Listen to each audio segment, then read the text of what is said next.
Hello, everyone. I'm Deryck Mitchelson, and we're doing a series of interviews or in conversation chats this year with various of the high profile uh, dancers, pipers, and the RSOBHD as well, given there's not going to be a Cowal Games once again this year, unfortunately, to do with the pandemic.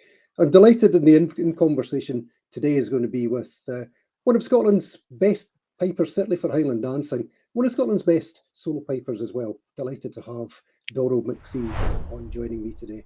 Hi, Donald. How are you doing? Oh, I'm doing fine, Derek. Thank you very much. It's a pleasure to be here. No, absolutely delighted to have you here. And of course, when I talk about one of our best pipers as well, Donald, you've had some fantastic solo careers as well as piping for dancing. Things like winning the gold medal. That must be one of your highest accolades, I would be assuming. I absolutely, without a doubt, winning the gold medal, being a former winner in the light music events at both the Argyll Gathering and the Northern Meetings. That's the two premier piping competitions, and I also won the best overall piper while I was piping for Mm, dancing. I don't think that's ever been done before. So not only playing for 600 odd dancers, but also taking the overall award prize. So yeah, I can remember and that. I can remember you running. I can remember you actually piping and running up and doing the solos and then coming back again. I remember that quite well, Donald. that's right. And I played with two pipe bands that won the Cowal Championship, Scottish Power in 1999, and Field Marshal Montgomery, I believe, won it on 5 occasions while I was playing with a band. So, yeah. Great pedigree. Delighted to have you on.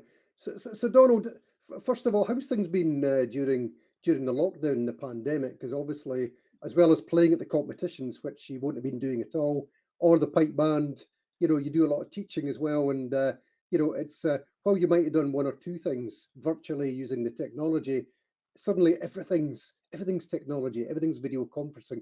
How was that for you?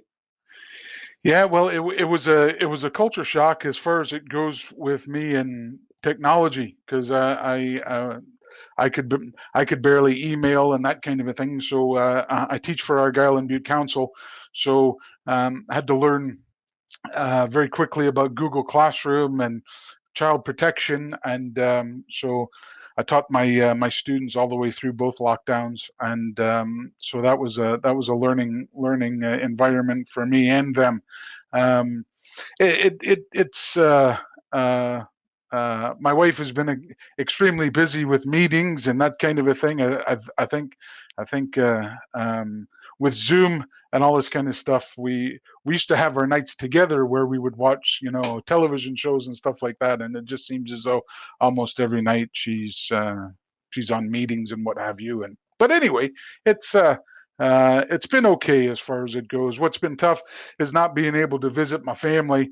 I've had a niece and a nephew that got married last year, as you know, a very very close family, and we were unable to travel to either wedding, so that was tough. We were able to see it like online and get dressed up and all that kind of a thing, but just wasn't able to do that. So that's been tough, but we're getting by, and let's hope that happier days are ahead. You know. No, I'm absolutely certain about that. Things are easing off. It'll be, although travel certainly won't be as easy in the future. There's no doubts about that. Things are easing, but in order to do all these additional tests, prove you've got vaccinations, etc. Travel's going to be a bit different. But you're absolutely right. I'm like you. I'm looking forward to actually having something planned that I can jet off to and enjoy myself exactly like you're saying, rather than being stuck where I've been for 18 months in my office back here in the northeast of Scotland. It feels like I've just been sitting on this same seat, the same camera, the same laptop. I haven't moved, Donald. So That's it. good. Now, Donald, I'm going to take you right back to when you started. I mean, obviously, you've got a family that's steeped in Scottish heritage. Clearly, your father was, a great bagpipe player. Your sister's absolutely great, renowned teachers, in the US as well. And I'm just keen to actually get a wee bit of insight into. Obviously, you were always going to play the bagpipes. There was no doubts about that at all. But your earliest memories as to when you started playing, what that was like, and then also maybe let us know when you actually moved into some of the early playing for dancing. And I'm expecting that would be that would be learning as well. Probably playing as your sisters were teaching in the dance classes. Yeah, that's correct. My bagpipe tutor was my dad. All four of my grandparents moved from Scotland over to the States after World War One. There was much more opportunity over there. My mom and dad met as children in the Lewis Society, which was a Gaelic-speaking society in Detroit, and my dad taught me the pipes, and my two sisters danced. And I started learning the practice chanter at the age of 4. Started playing on the bagpipes when I was 9. At that time, my sister Diane and Donna. Donna was dancing and teaching, and Diane was teaching. And so when I went to go practice on the pipes, and either sister had their dancers in, they asked me to come through and the pipe for the dancers. So I've had an in-house critical ear with my dad with the technique and the bagpipes and sound of the bagpipes and that kind of a thing, and a critical ears with regard to tempos, tunes, and that kind of thing with my sisters. So you'd play Strathspey and do whatever, and then they wouldn't be shy in telling you see that second one you played, just don't bother playing that one. So I was just basically geared towards doing that. Started doing it when I was young, so I became comfortable at it, and I get it. There are some pipers that don't find comfort playing at the side of the dance platform, but because I started at a very young age, and because I've been doing it so long, then the comfort level is there. I think my first piping for dancing, where I was actually flown out to pipe for a dancing competition, it was at St. Thomas Episcopal. I think I was 12 at the time, and it was an in-house competition. There were there was the I remember the 6th grade boys would have the sword competition. So you'd be playing for like 15 sets of a 2-in-1 sword, and you're sitting like going, goodness sake, where are they coming from? And Diane got a great laugh out of it, and Donna got a great laugh out of it. And so anyway, that was the first time that I did it, and started doing it more. And what it gave me the opportunity to do over in the States was to travel to different Highland games throughout the country and pipe for Highland dancing. And I was also able to compete in the solos as well. I piped along with Jimmy Fee, John Recknagel, Campbell Naismith, Scott McCauley. These were guys who were older than me, and they helped me through the ropes as far as from the bagpiping side of things. And of course, my two sisters kept me right with regards to tempos and tunes and that kind of a thing. So a long time. I'm 55 right now, Deryck. So that's 43 years of piping for dancers. So And at a young age, Donald, it's some of the dancing tunes we've got take a lot of concentration, particularly the sword dance of Gilly-Callum, but just to do with the repetitions that you've got in there. It's at a young age that's very, very difficult to play.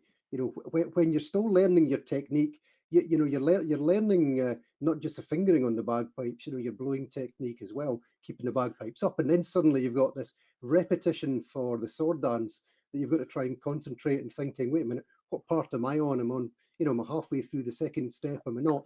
There's no doubt you've been playing so long, Donald, you know the steps. You could stand there on the board, see exactly what they're doing. But when you would start off, you wouldn't know the steps.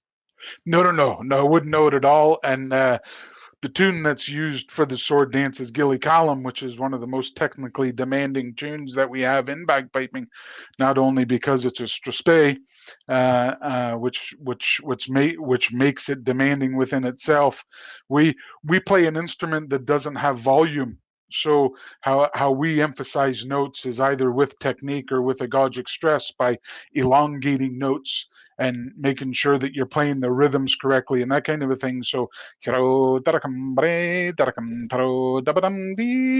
so forth and so on. Though those dedicums was a real that was as Mrs. Haggerty was uh, uh, very cued into the potty ba. My dad was very cued into what he called dedicums or double tackums or there's it's a it's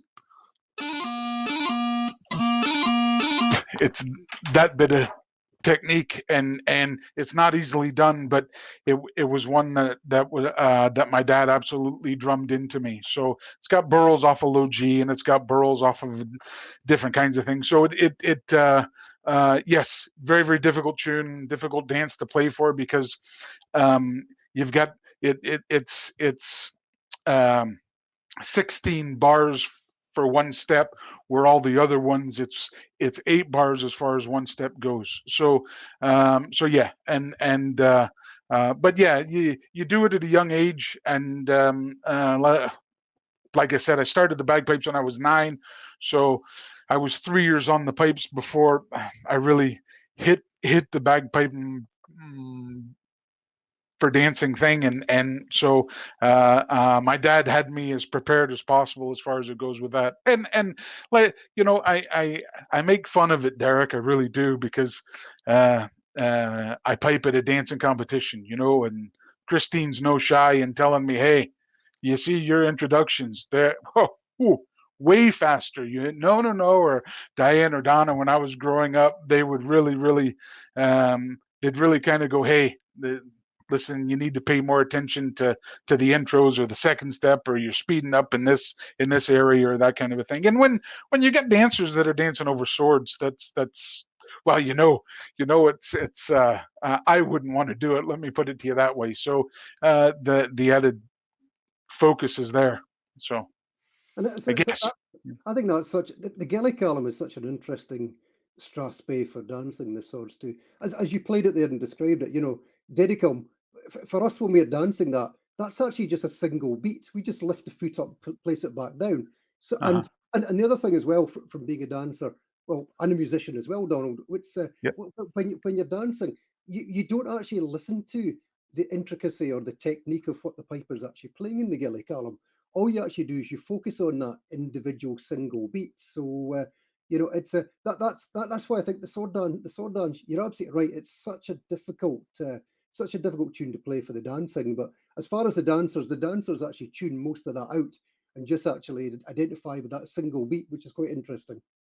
Well, yeah, it's funny that you bring that up because while being married to Christine and doing these lectures at these dancing places, that kind of a thing, you find out that there's a Romanian pati ba and there's a number of French pati bas.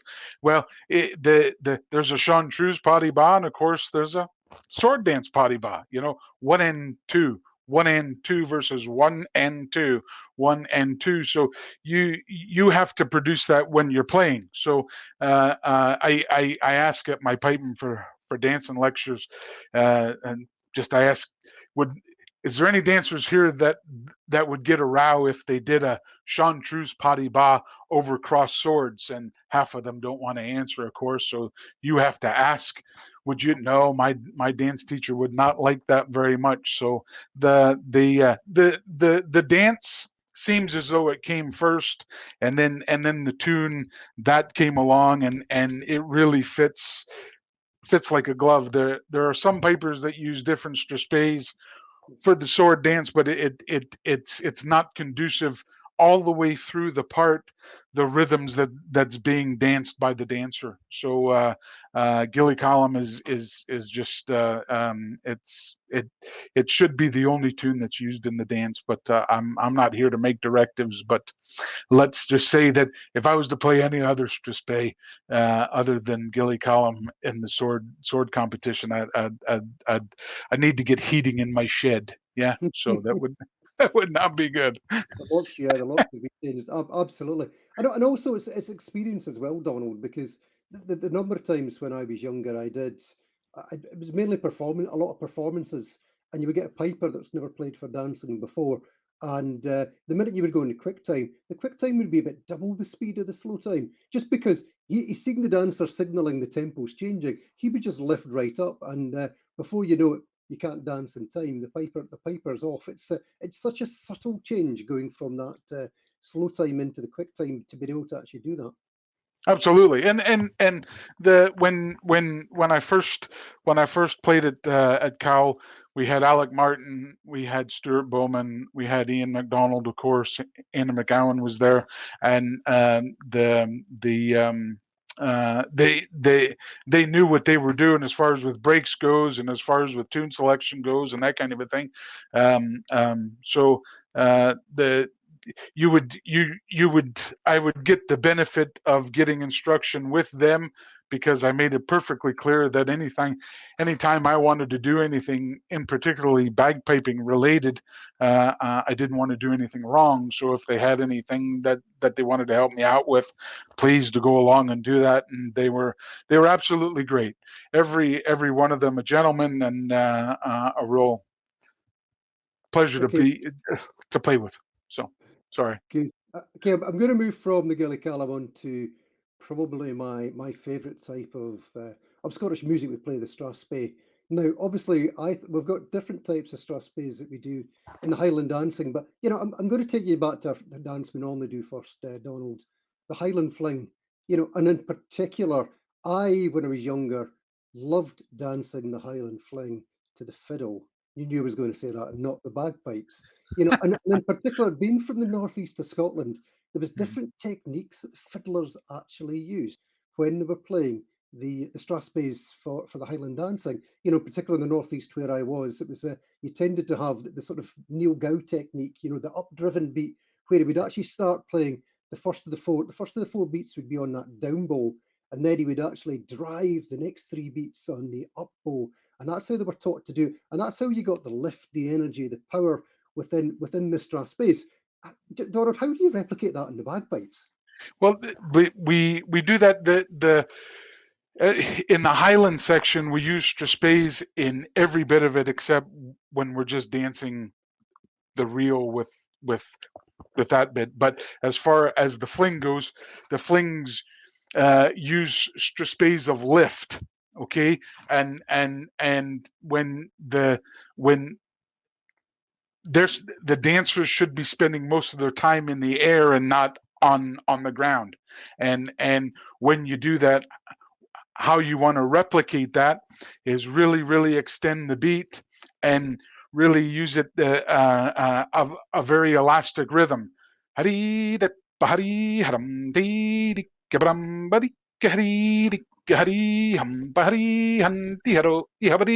So you want to create that lift. You want to help them up in the air as much as you possibly can, and then when they hit back down on the ground again, you go back up in the air again. So you you're not wanting them.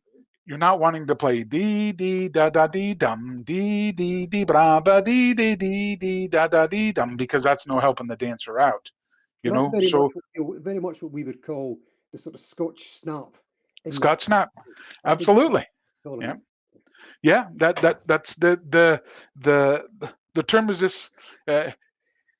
Is a Gogic stress. It's holding the value beyond the note's value. Okay, and we have to have that in bagpiping, because we don't have volume. We're just at the one volume. So how we show emphasis is either with technique or with elongating these notes. And whenever you elongate these notes, you have to cut other notes and know when to do that. So yeah, you have to create that lift. If you're not creating that lift, you're not doing your job, and you're not helping the dancers out.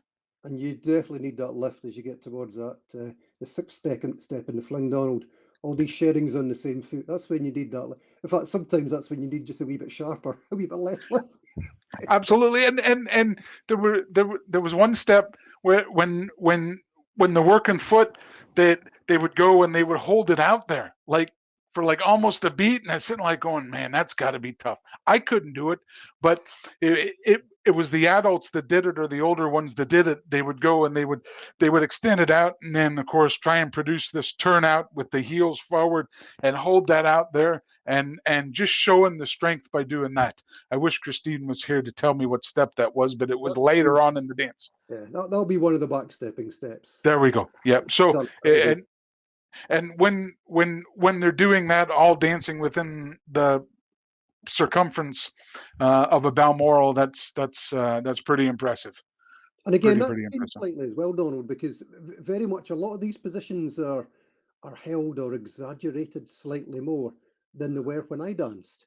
Hmm. So although the piping isn't changed and the tempo hasn't really changed, it's changed a slight bit from when I did it. But yeah, you're absolutely right. A lot of these positions are now held exaggerated and very much I think actually probably matching the music slightly more than it was when I danced as well, Donald. Yeah. So, but yeah, the just there's tunes that I call strathspeys of travel that Mhm. are more conducive to the strathspey part of the strathspeyan reel when they're doing the figure eights, and when they're traveling. It's not necessarily a total kind of a lift. And then of course you've got the heavily accented gilly column, which we just talked about, and then of course whistle over the lay vote for the chantreuse, and that doesn't have it doesn't have a hard rhythm. It's much more of a soft rhythm kind of when you're doing it. So it's you wouldn't want to play whistle over the lay vote the way that you play it for a chantreuse and a Highland fling. It just would not be good, not be And good again, at all. the tunes for the Flying Donald, the best tunes for me were they always felt like they were the more simplistic, less busy tunes, the ones that just had that bit of space in them, so that the dancer was able to, as you said, the dancer was able to lift during that space. That's right. Yeah. Brody, hari, hari, garo, di, garo, garam, dabra, hari, hari, gari, garo, iharakam, bra, hara. So, the yeah, and then you've got Callum Kennedy who sings mouth music, and he sings it exactly the way that you would want to dance to it. So it's all pretty cool. So, uh, And Donald, how distracting is it sometimes? You've got a cowl in particular. You're on the middle of the two platforms. You've got mhm, the bird's eye view of everything that's going on. Because you're probably no more than about 6 feet away from where the dancers are in front of you. It's mhm. a. Do you sometimes find the dancers a bit of distraction? Have you got a tunnel vision? You obviously do want to watch them in a bit because you need to know what's happening. You need to make sure that everything's fine, there's no incidents. But again, you don't want to be focusing and realizing that you've got two dancers jumping slightly off from each other. Your job as a piper is you make the beat. You set the beat that everyone else dances to. That's your job. Mhm. But even still, it can be quite. It can. You can certainly get distracted if you were actually homing in on something to see what was happening. It's torture really, because you could take anybody. You don't need to be a mom, you don't need to be an auntie, you don't need to be an next door neighbor. You could take the Morrison's greengrocer down in Dunoon, and you put him in Dunoon, up in stadium, and if that dancer's not dancing in sync with me, he could pick that out, and he can go, something's not right there. Either the piper's wrong or the dancer's wrong. So whenever that happens, I go and I ask the adjudicator. I says, "Listen, uh, uh, is the tempo I'm playing okay?" And they either tell me it's a wee bit fast, it's a wee bit slow, or it's no, it's great. The problem's no you, that kind of a thing. At least you get that back. But you just you don't think, at least me, I don't think of myself as the finished article, if you will. I'm always there, and I want to always improve and play at my very best. So if there's an incongruence between me and the dancer, well, I want to get that solved as soon as possible. And uh, take care of the tempo, take care of the tune, take care of whatever. I was piping at a Highland Games a number of years ago when I first moved to this country, and of course, uh, I started playing Orange and Blue.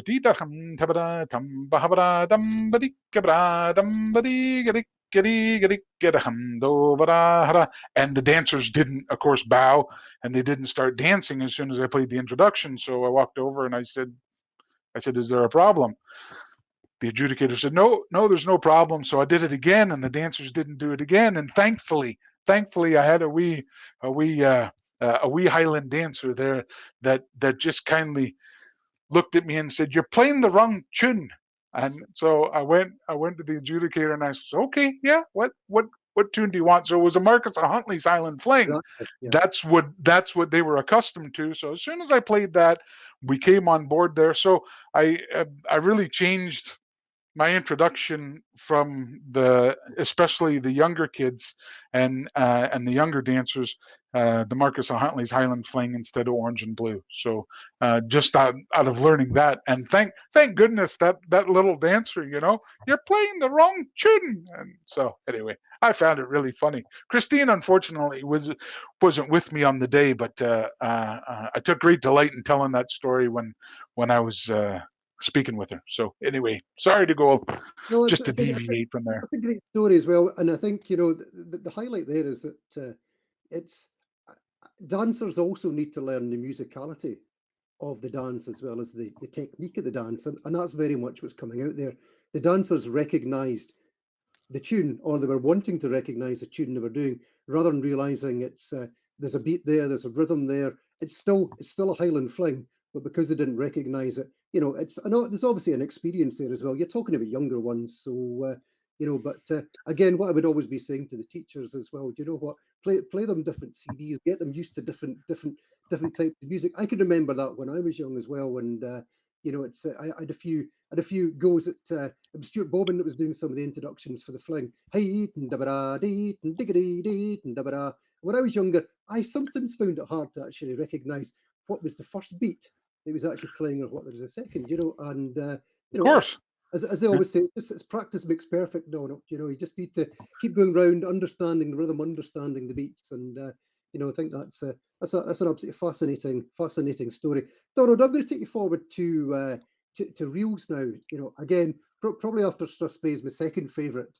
Type. There's some absolutely fantastic reels that I think give the dancers an incredible lift when they're doing it, particularly as we're getting towards things like the 16 high cuts at the end when we're all tired, and it's there's some fabulous tunes, Mason's Apron, etc. that are in there. What's some of your favourite tunes for playing the reels, Donald? Yeah, the reels. It's all about again the giving the dancers a wee boost, and Mason's Apron is a tune. Dancing Feet, Clumsy Lover.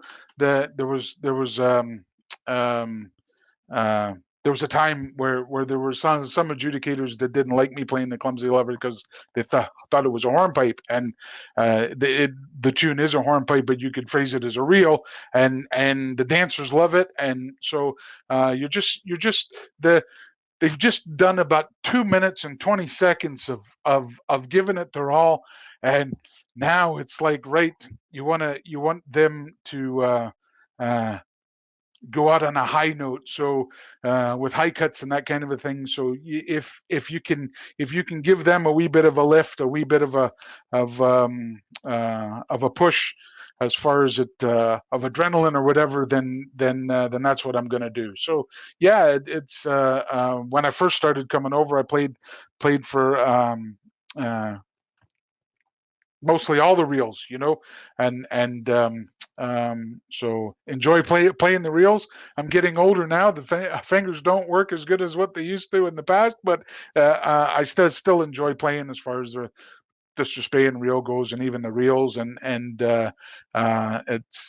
there's even some dancers, Deryck, that when they turn to walk off and they say thank you. They don't look at you. They just thank you.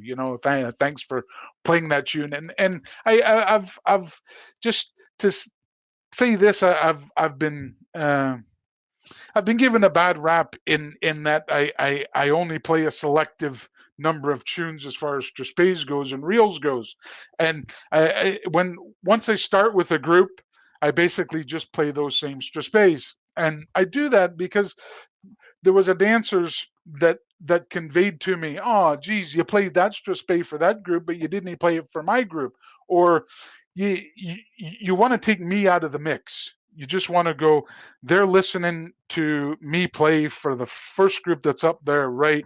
So they're getting their mindset doing whatever. So it's my job to replicate that. And if I played it really really good, then I need to do that again, and I need to keep doing it again with the same kind of tunes.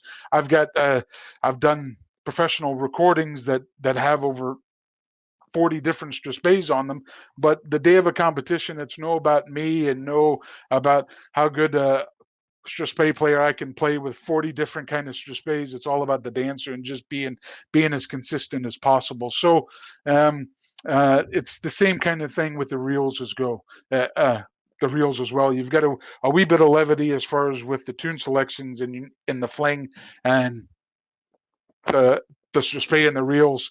You don't have much in the chantreux and the sword. So, but it it may sound boring if you're up there watching or stuff like that, but that is all because it's about the dancer on the day. It's not about me, and taking taking the music out of something that hopefully that they don't need to think about. So, Yeah, yeah, uh, no, I totally agree, and I don't think there's anything you've ever played that I could ever describe as boring, Donald. I think oh it's well, thanks, thank you very I much, think Derek. everything's been exceptionally well played and phrased. I'm going to tell you a story actually, Donald. Just while we're on, one of my favourite reels that you do play is Mason's Apron, and I absolutely love it because I love the runs.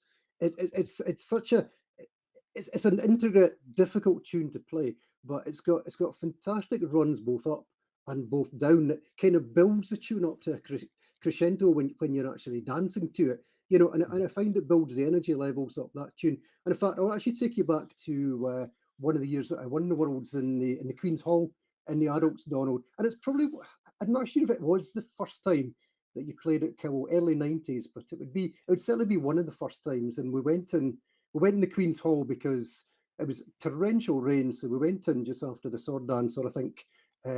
No, in fact, we went in the morning and stayed in. So actually, what we did that year, so we did the whole thing, and I remember lining up for the reel, and the reel that year was a full hooligan, so there was no Strathspey, it was just hooligans, and I remember the first set that you played when you were up there, and it felt slightly slower than probably I think everyone was expecting, but it was absolutely steady and everything was on a beat. It was a great selection of tunes. And the reason I say this, Donald, is because we were in the Queen's Hall. It wasn't the Cowal platforms. There was no free elevation available. You had to make your own lift. You had to bounce off the piper. And I absolutely loved what you did. And funnily enough, this is where I'm going to give you a wee credit, Donald, as the results came out, I actually needed to win the reel to win the worlds. And I love dancing to the reel every high cut, no matter how, the beat was slow, steady, but I absolutely made the elevation, loved it, and I won the reel, won the worlds. And I've always said to everyone when I talk about that year, there's a bit of credit in there for Donald MacPhee for an assist for winning the worlds because your piping, I think, that year actually did make the difference for me. You're very kind, Derek. Thank you very much. You're very, very kind. I get loads of pipers that come and they ask me, "Big man, how do you do it, man? 600 dancers, like, come on, goodness sake!" And it's really a privilege to play on that Saturday. You've got you've got all the qualifiers and the day before, and the funny thing about the wee kids want to be in the final 40 on the Saturday. So you certainly know your age when these young kids start going into the adults and that kind of a thing. But when a piano player plays, and he plays for Celine Dion, Frank Sinatra, these kinds of things. That's what you want to play for.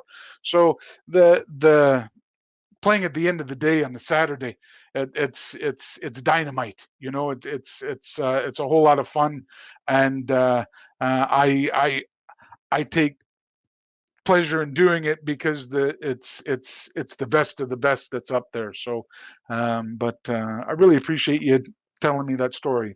Thanks, Deryck. Thank you very much. No, not a problem. And on back, talking on behalf of all the dancers and Cowal, we absolutely appreciate what you do, how you play for us, Donald. And it's, you know, I know we've missed a couple of years at Cowal, but I'm so excited about getting back there again next year, getting the dancers back on, hearing the pipes again. And you know, I think there'll be a fantastic atmosphere, a great competition next year. And you know, I think taking a couple of years off, everyone's going to be so eager to be back on these platforms again. You know, and knowing that we've got you there again, Donald, playing for us, keeping these steady beats, great tunes going on, we're so lucky to have you.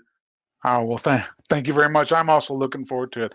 I love Cowal. It's a great gathering. It's a great competition, and it's the home of the World Highland Dancing Championships, and from like 1:30 to 4, it's just man.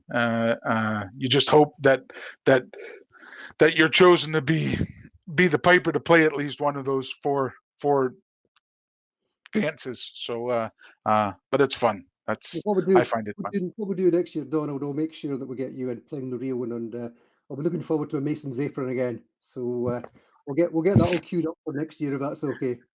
Well, that sounds good to me, Deryck. I look forward to that. I really, really do. So, yeah, thank you. Thanks. Good. Well, that's us coming to the end of this. It's been an absolute pleasure. I can't believe how quickly the time's just actually flown by talking to you, Donald. But I think everyone will find this session on piping for dancing and a bit more of who Donald MacPhee is and why Donald's such a great piper. I think that people will find that fascinating. Thanks again. Please take care, Donald. I look forward to seeing you again out at some of the events. And you know, if not, we'll certainly see you at some of the major championships and stuff next year. But thanks very much for taking part. It's been an absolute pleasure, and take care. Thank you. Thank you very much. Thanks, Deryck. Thanks.